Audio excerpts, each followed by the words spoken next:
नमस्कार विद्यार्थी मित्रांनो, माझं नाव सुहास भिसे. स्वागत आहे तुमचं सर्वांचं प्रदा करंट अफेअर्स मराठी या आपल्या मायबोली भाषेतील एज्युकेशनल यूट्यूब चॅनलमध्ये. विद्यार्थी मित्रांनो, आज आहे 15 सप्टेंबर 2024. आजच्या दिवसाचे जेवढेही चालू घडामोडीचे महत्त्वाचे टॉप प्रश्न बनत असतील ते सर्व प्रश्न आपण या व्हिडिओच्या माध्यमातून पाहणार आहोत. तरी सर्वप्रथम आपण जर नवीन असाल, पहिल्यांदा या चॅनलवरील व्हिडिओ पाहत असाल तर चॅनलला या ठिकाणी अवश्य सबस्क्राईब सुद्धा करून घेऊ शकता. ठीक आहे, चला तर मग आपण आजच्या व्हिडिओला सुरुवात करूया. त्या अगोदर कालच्या व्हिडिओमध्ये जो काही शेवटचा प्रश्न विचारला होता त्या प्रश्नाचे उत्तर जाणून घेऊया. काय होता प्रश्न? सध्या चर्चेमध्ये असलेली प्रधानमंत्री किसान मानधन योजना केव्हा सुरू करण्यात आलेली आहे? तर बऱ्याच विद्यार्थी मित्रांनी अगदी योग्य उत्तर टाईप करून सांगितलं आहे. पर्याय क्रमांक ए 12 सप्टेंबर 2019 या ठिकाणी विद्यार्थी मित्रांनो प्रधानमंत्री किसान मानधन योजना सुरू करण्यात आलेली आहे. क्लिअर? आता पाहूया विद्यार्थी मित्रांनो प्रश्न क्रमांक पहिला. टोटल संपूर्ण व्हिडिओमध्ये 12 प्रश्न असतील. सुरुवातीपासून शेवटपर्यंत व्हिडिओ काळजीपूर्वक पहा. एक एक प्रश्न महत्त्वाचा आहे, तुम्ही कोणत्याही परीक्षेची तयारी करा. प्रश्न क्रमांक पहिला काय आहे? AVIIO AVO नावाचा एक डिजिटल प्लॅटफॉर्म आहे, तो कोणत्या समूहाने लॉन्च केलेला आहे? प्रश्न क्रमांक पहिल्याचं योग्य उत्तर आहे पर्याय क्रमांक डी अदानी समूह, अदानी ग्रुप हे या प्रश्नाचं योग्य उत्तर असणार आहे. सिंपल गोष्ट आहे. A for AVO, A for Adani, अशा प्रकारे तुम्ही या ठिकाणी लक्षात ठेवू शकता. ठीक आहे, या ठिकाणी हा जो काही प्लॅटफॉर्म आहे याच्या मागचा पर्पज काय आहे ते लिहून घ्या. पहा, अदानी विमानतळांनी म्हणजेच अदानी एअरपोर्ट्सने काय केलेलं आहे? AVO लॉन्च केलेले आहे, जे प्रवाशांची हालचाल, सामानाचा प्रवाह, गेट्सवरती थांबण्याची वेळ आणि बेल्टवरील बॅग यांचा रिअल टाइम या ठिकाणी डेटा प्रदान करणार आहे या ॲप्लिकेशनच्या माध्यमातून. अदानी या ठिकाणी त्यांच्याबद्दल सांगायचं म्हटलं तर करंटली वर्तमानमध्ये भारतातील 7 विमानतळे ते या ठिकाणी ऑपरेट करत आहेत, ज्याच्यामध्ये मुंबई, अहमदाबाद, लखनौ, मंगळूर, जयपूर, गुवाहाटी आणि केरळ या ठिकाणच्या विमानतळांचा समावेश आहे. या गोष्टी समजल्या? ठीक आहे, तर AVO नावाचं ॲप्लिकेशन आहे, डिजिटल प्लॅटफॉर्म आहे, जे की अदानी एअरपोर्ट्सने या ठिकाणी लॉन्च केलेलं आहे. पाहूया पुढचा प्रश्न. प्रश्न क्रमांक दुसरा विचारला जाऊ शकतो.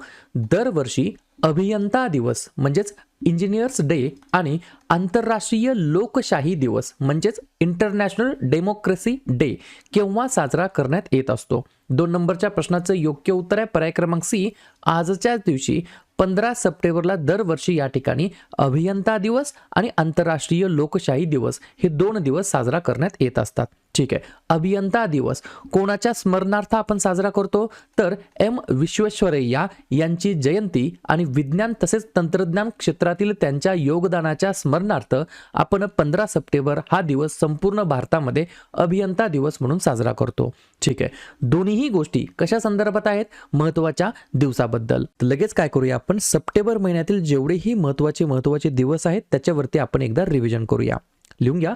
1 सप्टेंबर ते 7 सप्टेंबर पहिला आठवडा आहे राष्ट्रीय पोषण आठवडा म्हणून.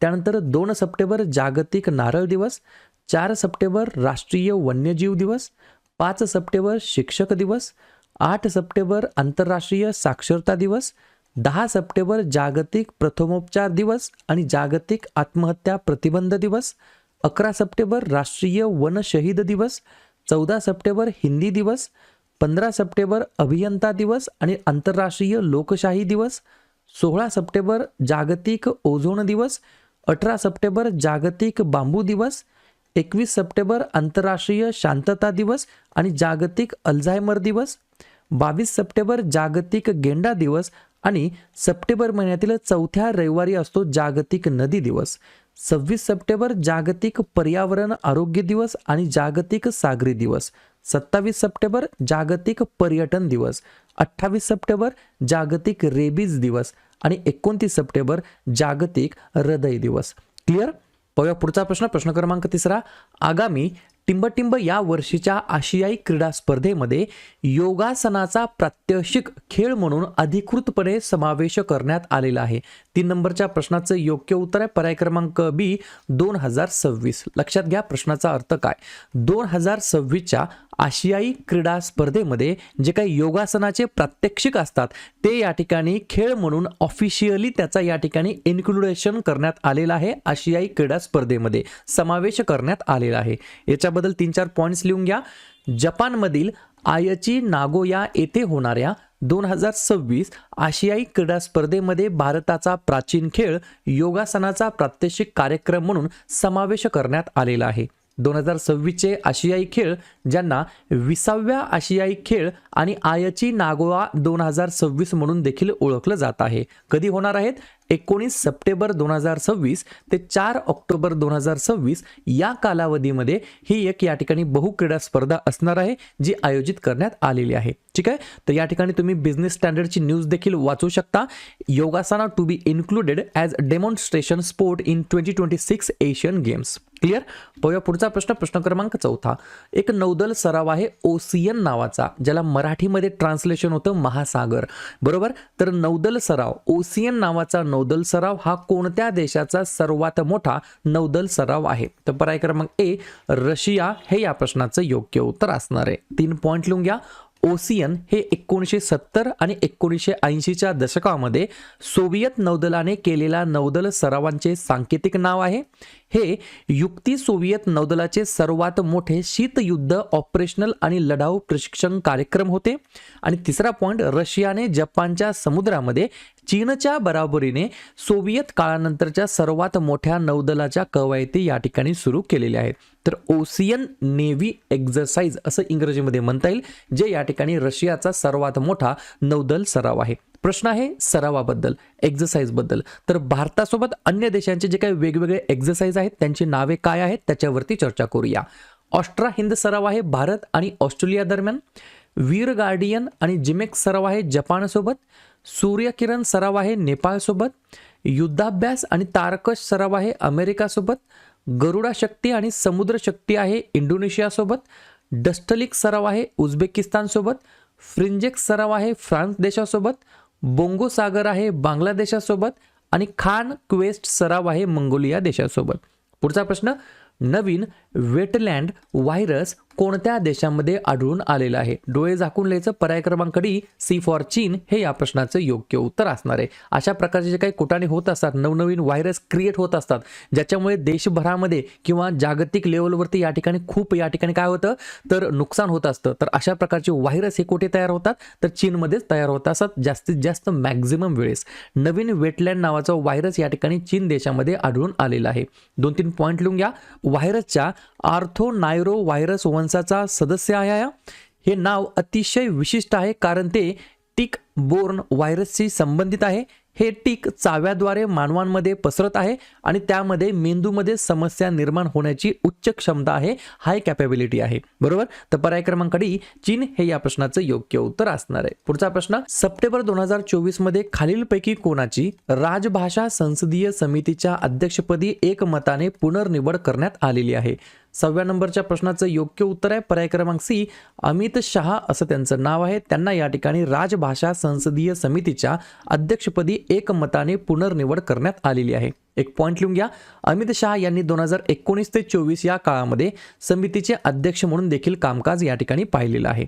ठीक आहे, प्रश्न आहे नियुक्ती संदर्भात. तर लगेच लेटेस्ट जे काही नवनवीन नियुक्त्या झाल्या त्याच्यावरती चर्चा करूया. NCR मधील वायू गुणवत्ता व्यवस्थापन आयोगाचे नवीन अध्यक्ष आहेत राजेश वर्मा. नॅशनल हेल्थ मिशनचे राज्य मिशन डायरेक्टर बनले आहेत विनय गोयल. 2024-25 साठी भारतीय जाहिरात मानक परिषदेचे अध्यक्ष बनले आहेत पार्थ सिन्हा. इंडियन ऑइल कॉर्पोरेशनचे अध्यक्ष बनले आहेत V Satish Kumar. Central air कमांडच्या air officer commanding in chief पदी नियुक्त झालेले आहेत Ashutosh Dixit. Olympic council of आशियाचे अध्यक्ष बनले आहेत राजा रणधीर सिंग. नवीन अर्थसचिव बनले तुहिन कांता पांडे आणि राजभाषा संसदीय समितीच्या अध्यक्षपदी अमित शहा यांची नियुक्ती करण्यात आली आहे. पुढचा प्रश्न, राष्ट्रपतींनी नॅशनल फ्लोरेन्स नाइटिंगेल पुरस्कार प्रदान केलेला आहे. हा पुरस्कार टिंबटिंब या क्षेत्रातील राष्ट्रीय पुरस्कार आहे. 7व्या नंबरच्या प्रश्नाचं योग्य उत्तर आहे पर्याय क्रमांक बी नर्सिंग हे या प्रश्नाचं योग्य उत्तर असणार आहे. 2-3 पॉइंट लिहून घ्या. राष्ट्रपती द्रौपदी मुर्मू यांनी 15 परिचारिकांना राष्ट्रीय फ्लोरेन्स नाइटिंगेल पुरस्कार 2024 प्रदान केलेला आहे. 15 परिचारिकांना म्हणजेच नर्सेसला. 1973 मध्ये आरोग्य आणि कुटुंब कल्याण मंत्रालयाने राष्ट्रीय फ्लोरेन्स नाइटिंगेल पुरस्काराची स्थापना केली होती. हा पुरस्कार उत्कृष्ट नर्सिंग कर्मचाऱ्यांनी प्रदान केलेल्या उत्कृष्ट सेवांना ओळखतो आणि सन्मानित करतो. तर अशा प्रकारचा हा पुरस्कार आहे जो की राष्ट्रीय पुरस्कार आहे या क्षेत्रातील, नर्सिंग क्षेत्रातील. ठीक आहे. लगेच बाकीच्या अन्य महत्त्वाचे जे काही पुरस्कार प्रदान करण्यात आलेले आहेत वेगवेगळ्या क्षेत्रामध्ये वेगवेगळ्या व्यक्तींना, त्याच्यावरती एकदा रिव्हिजन टाकूया. आंतरराष्ट्रीय बुकर पुरस्कार 2024 देण्यात आला आहे जेनी एरपेनबेक यांना. दिलीप बोस पुरस्कार महिला कॅटेगरीमधील रोहिणी लोखंडे यांना. दिलीप बोस पुरस्कार पुरुष कॅटेगरीमधील नरसिंह यांना. 38वा राजश्री शाहू पुरस्कार पन्नालाल सुराना यांना. पहिला के सरस्वती अम्मा पुरस्कार पी गीता यांना. 2024चा सर्वोत्कृष्ट कृषी राज्य पुरस्कार महाराष्ट्राला. स्पाइस अवॉर्ड 2024 सोपना कलिंगल यांना. 2024चा पुण्यभूषण पुरस्कार विजय भटकर यांना. कॉस्पार मॅसी पुरस्कार 2024 प्रल्हादचंद्र अग्रवाल यांना. आणि 42वा लोकमान्य टिळक राष्ट्रीय पुरस्कार 2024 सुधा मूर्ती यांना देण्यात आलेला आहे. पुढचा प्रश्न, कुंभलगड वन्यजीव अभयारण्य कोणत्या पर्वत रांगेमध्ये स्थित आहे? 8व्या नंबरच्या प्रश्नाचं योग्य उत्तर आहे पर्याय क्रमांक ए, राजस्थान राज्यातील जे काही पर्वतरांग आहेत त्याच्यामध्ये स्थित आहे हे अभयारण्य. कुंभलगड वन्यजीव अभयारण्य असं त्याचं नाव आहे. प्रश्न काय महत्त्वाचा आहे तर राजस्थानमध्ये लवकरच राज्यामध्ये 6व्या क्रमांकाचं व्याघ्र प्रकल्प होणार आहे. सध्या राजस्थानमध्ये 5 व्याघ्र प्रकल्प आहेत. सरिस्का, रणथंबोर, मुकुंद्रा हिल्स, रामगड विसधारी आणि ढोलपूर करौली अशा प्रकारचे 5 या ठिकाणी ऑलरेडी व्याघ्र प्रकल्प आहेत. टायगर प्रोजेक्ट्स आहेत, टायगर रिझर्व्ह आहेत. त्याच्यानंतर 6वं आता असणार आहे कोणतं तर कुंभलगड वन्यजीव अभयारण्य. ठीक आहे. कुठे आहे? राजस्थानमध्ये. तर लगेच राजस्थानवरती रिव्हिजन टाकूया. स्थापना झाली 30 मार्च 1949ला. नवीन मुख्यमंत्री आहेत भजनलाल शर्मा. नवीन राज्यपाल आहेत हरिभाऊ बागडे आणि राजधानी आहे जयपूर. 3 महत्त्वाचे राष्ट्रीय उद्यान आहेत मुकुंद्रा हिल्स, रणथंबोर आणि सरिस्का. आणि 4 महत्त्वाचे धरण आहेत बिसलपूर, राणा प्रताप, गांधी सागर आणि जवाहर सागर. पुढचा प्रश्न, भारत कोणत्या शहरामध्ये 25 नोव्हेंबर ते 30 नोव्हेंबर या कालावधीमध्ये पहिली जागतिक सहकारी परिषद आयोजित करणार आहे? तर पर्याय क्रमांक डी, महाराष्ट्राची राजधानी मुंबई या ठिकाणी विद्यार्थी मित्रांनो 25 ते 30 नोव्हेंबर या कालावधीमध्ये पहिली जागतिक सहकारी परिषद आयोजित करणार आहे. ही 5 दिवसीय परिषद असणार आहे. सहकार चळवळीसाठी नाविन्यपूर्ण उपाय, तंत्रज्ञान आणि सर्वोत्तम पद्धती शोधण्यावरती भर देण्यात येणार आहे या परिषदेच्या अंतर्गत. पुढचा प्रश्न, जम्पिंग स्पायडरची नवीन प्रजाती कोणत्या राज्यामध्ये सापडलेली आहे? तर पर्याय क्रमांक सी, तमिळनाडू हे या प्रश्नाचं योग्य उत्तर असणार आहे. तर तमिळनाडू राज्याच्या अंतर्गत जम्पिंग स्पायडरची नवीन या ठिकाणी प्रजाती सापडलेली आहे. 2-3 पॉईंट लिहून घ्या. या शोधामुळे भारतातील कॅराहाटस प्रजातींची एकूण संख्या 10 झाली आहे, तर 37 जागतिक स्तरावर ओळखल्या जात आहेत. हा कोळी 2016 मध्ये डिंडीगुल येथील थंडिया कुंडीसाई येथे एका सर्वेक्षणादरम्यान सापडलेला होता. नवीन प्रजातीबद्दल बोलण्यात आलं. अजून एक गोष्ट आहे, एक्स्ट्रा लिहून घ्या. हळद कुटुंबाची नवीन प्रजाती कुठे सापडलेली आहे तर नागालँडमध्ये. ही सगळी गोष्ट तुम्हाला लक्षात ठेवायची आहे. आणि तमिळनाडूमध्ये काय सापडलं? जम्पिंग स्पायडरची नवीन प्रजाती. तमिळनाडू ज्या राज्याची स्थापना 1 नोव्हेंबर 1956ला झाली. मुख्यमंत्री आहेत MK स्टालिन, राज्यपाल आहेत RN रवी आणि राजधानी आहे चेन्नई. 4 महत्त्वाचे राष्ट्रीय उद्यान आहेत मन्नर, मरींची आखात, इंदिरा गांधी, मुदुमलाई आणि मुखुर्ती. आणि 2 महत्त्वाचे धरण आहेत मेट्टूर आणि भवानी सागर. पुढचा प्रश्न, ओडिसा मुख्यमंत्री शेतकरी योजनेअंतर्गत शेतकऱ्यांना किती रक्कम दिली जाणार आहे? तर या ठिकाणी 4,000 रुपये या ठिकाणी प्रदान करण्यात येणार आहेत आपल्या शेतकऱ्यांना ओडिसा मुख्यमंत्री शेतकरी योजनेच्या अंतर्गत. शेवटचा प्रश्न, केंद्र सरकारने 6 अतिरिक्त सॉलिसिटर जनरलची नियुक्ती केलेली आहे. तर हे जे काही अतिरिक्त सॉलिसिटर आहेत जनरलचा, जे काही हे अतिरिक्त सॉलिसिटर जनरल आहेत त्यांचा कार्यकाळ किती आहे? तर पर्याय क्रमांक ए, 3 वर्ष एवढा त्यांचा या ठिकाणी कार्यकाळ आहे. क्लिअर? सर्व गोष्टी लक्षात आल्या? तर अशा प्रकारे विद्यार्थी मित्रांनो हे होतात 12 प्रश्न. उपक्रम कंटेंट हा जो काही प्रयत्न आम्ही सुरू केला आहे मराठी भाषेमध्ये कसा वाटतो अवश्य कमेंट करत चला. आणि तुमच्यासाठीचा आजचा खास प्रश्न, खालीलपैकी कोणता देश इंटरनॅशनल सोलार अलायन्समध्ये पूर्ण सदस्य म्हणून सामील होणारा 101 क्रमांकाचा देश बनलेला आहे? इंडोनेशिया, नेपाळ, पेरू की भूतान? तर ज्या पण विद्यार्थ्यांनी या प्रश्नाचं योग्य उत्तर येत असेल त्या प्रश्नाचं उत्तर तुम्ही कमेंट बॉक्समध्ये देण्याचा प्रयत्न करा. प्रश्नाचं उत्तर चुकू द्या, बरोबर येऊ द्या, काहीच हरकत नाही. ट्राय करणं, प्रयत्न करणं सर्वात जास्त महत्त्वाचं आहे. आणि दुसऱ्या दिवशी येऊन आपण दिलेल्या प्रश्नाचं उत्तर हे बरोबर आलं की चुकलं हे दुसऱ्या दिवशी येऊन चेक करणं, तपासणं हे देखील तितकंच जास्ती महत्त्वाचं सुद्धा असणार आहे.